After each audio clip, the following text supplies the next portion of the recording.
The woman in the red dress knows how to make an entrance. How do I look? Smouldering temptress. Whatever genre of film she appears in, she's alluring. She never fails to capture people's attention. Double takes and jaws on the floor are a given.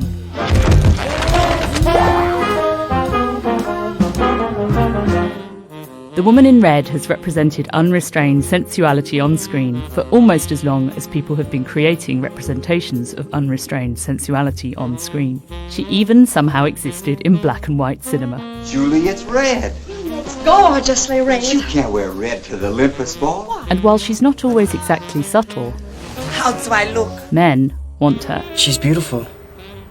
She looks great in a red dress. I think I'm in love with her.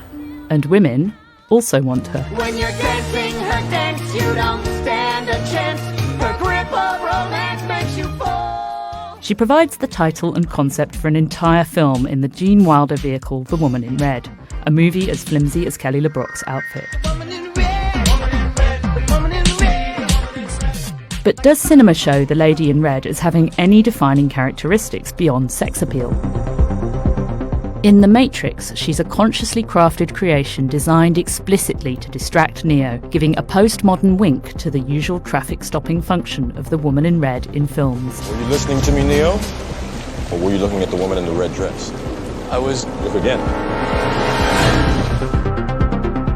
This distraction technique is also employed, but with more agency, by Cameron Diaz in The Mask, as she knowingly cases the joint prior to a bank job.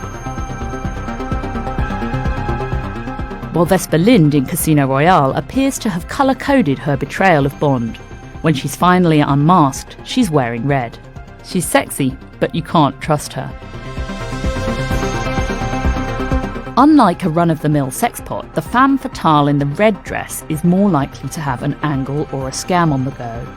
In Ghost Ship, a singer who at first seems like decorative eye candy turns out to be responsible for plotting the murder of half the crew. You've got me all wrong. But it's not always the woman in red's fault. Sometimes, like Jessica Rabbit, she's just misunderstood. I'm not bad. I'm just drawn that way. Swing the spinning step. You wear those shoes and I will wear that dress. Oh. The red dress can also be a conscious choice on the part of an innocent wallflower or geek hoping to change their image, with the classic movie makeover often involving red. In Death Becomes Her, the transformation is even more calculated. Oh, looks as though she's lost a few pounds. And it's possible to become so identified with your scarlet threads that your priorities get a little mixed up. Look at me, Ernest. Just look at me. I'm soaking wet. In Carrie, Carrie White's mama is so afraid of the sinful allure of a red prom dress, she sees it even where it doesn't exist. Red. I might have known it would be red. It's paint, Mama.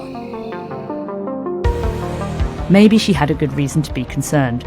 In Peter Strickland's In Fabric, the talismanic, tantalising power of the red dress is pushed to its nightmarish logical conclusion as the item of clothing itself is invested with malign powers, which can be destructive to both wearer and those around her.